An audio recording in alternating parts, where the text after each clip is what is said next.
organic, natural. Basically, my website is based on a cross-disciplinary, multidisciplinary, transdisciplinary, and interdisciplinary analysis.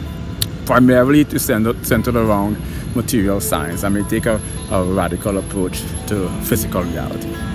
Now, cross-disciplinary, now I'll explain each term. These are just big, jargonic, verbosity term for simplistic phenomena. Cross-disciplinary is when you take an explanatory position of one discipline within the context of another.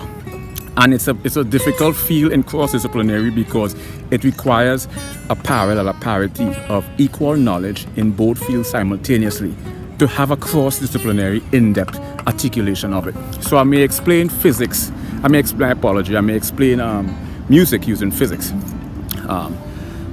Cross-disciplinary entails what is sound?